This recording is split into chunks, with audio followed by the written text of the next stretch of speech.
Now, the Hindus do say that the self, the great self, is consciousness.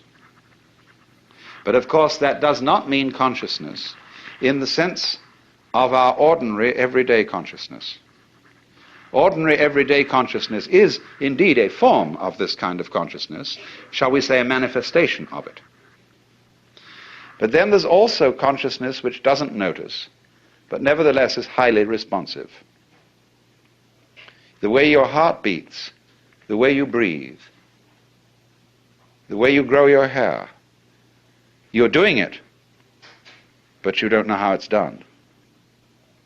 So therefore, just in the same way that conscious attention is not aware of all the other operations of the body, so in just that way, we are not aware of our connection, indeed our identity, with the fundamental self. When the leaves die and fall off the trees, or the fruit drops, next year, more leaves, more fruit. So in the same way, when you and I die, more babies later. If the whole human race dies, you bet your life, there are all kinds of things that feel that they're human, scattered throughout the multiplicity of galaxies. Because this universe is a peopling universe, just as an apple tree apples. But because we are unconscious of the intervals, we are not aware of the self with our conscious attention when conscious attention isn't operating. But still, just as you don't notice what your pineal gland, say, is doing at the moment, so in the same way, you don't notice the connections which tie us all together, not only here and now, but forever and ever and ever and ever. The difficulty and the basic reason why we don't notice the self is that the self doesn't need to look at itself. A knife doesn't need to cut itself. Fire doesn't need to burn itself. Water doesn't need to quench itself. And a light doesn't need to shine on itself. So this is the fundamental problem of having some sort of awareness of the self. Nevertheless, it is the whole contention of Indian philosophy, especially what we call Vedanta, that it is possible, in a certain way, to become aware of oneself in this deepest sense, to know that you are the totality. And this experience is the real substance of Indian philosophy as a whole, both Hindu and Buddhist. It is called moksha, which roughly means liberation.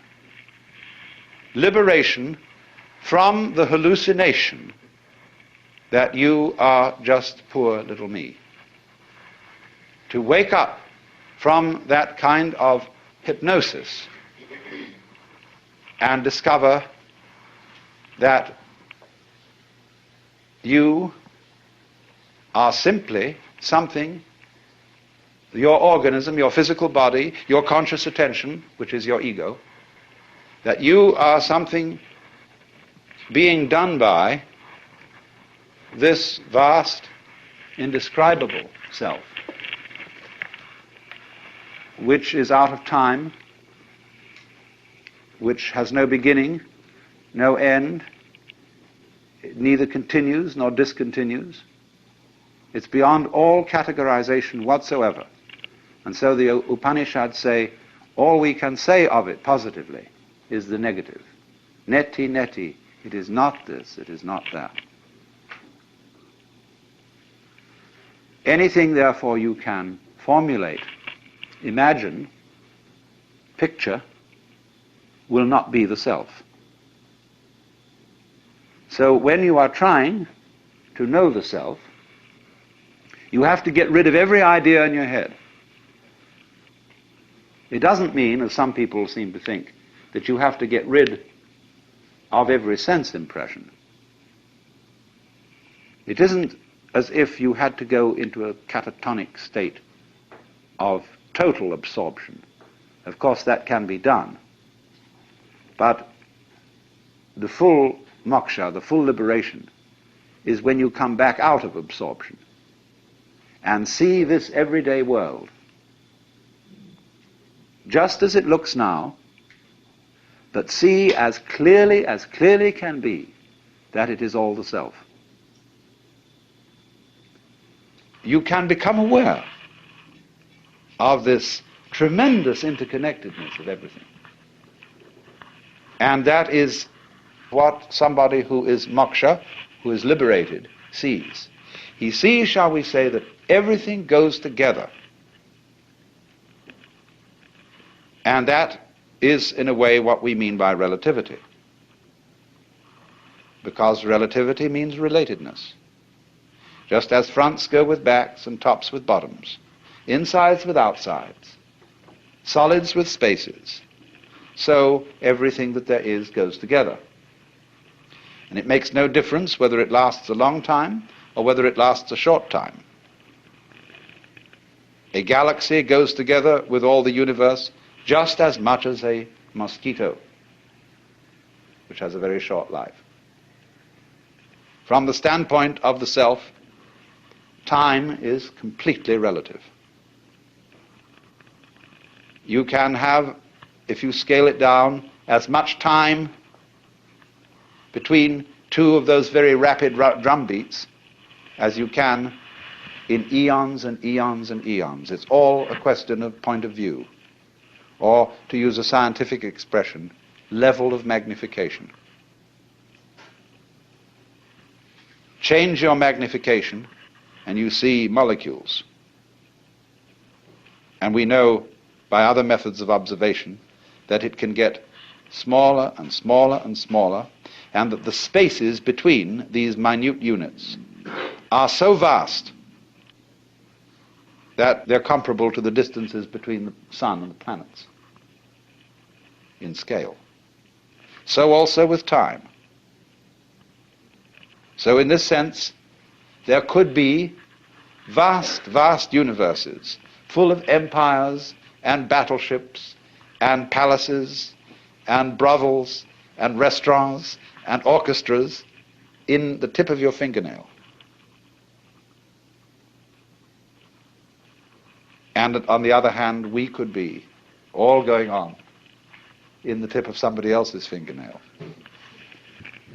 It's very important to understand not only the relativity of size and of time, but also of what there is. Now, as you know, the human senses respond only to a very small band of the known spectrum of vibrations. We know through instruments of quite a vast spectrum, but we, as I say, with our senses, see only a little of it. If our senses were in some way altered, we would see a rather different looking world. We can do this, of course. We can put on special lenses to enable us to see heat. And then we see all the heat radiations coming out of people. And we say, well, I never noticed that about you before. But so in the same way, you see, there are infinitely many possibilities of vibration and of organs sensitive to those vibrations, so that there could be worlds within worlds within worlds, spaces within spaces, just like the many, many wavelengths of radio and television, going on forever and ever in all directions. The possibilities are infinite. But having senses and noticing is a selective process. It picks out only certain ones, just as when you play the piano. You don't take both arms and slam down all keys at once. You select. And so perception is a kind of piano playing. It is picking out certain things as significant, that is to say, as constituting patterns, And the whole universe seems to be a process of playing with different patterns. But whatever it does, whatever it plays, in whatever dimension, on whatever scale of time or space, it's all on the self.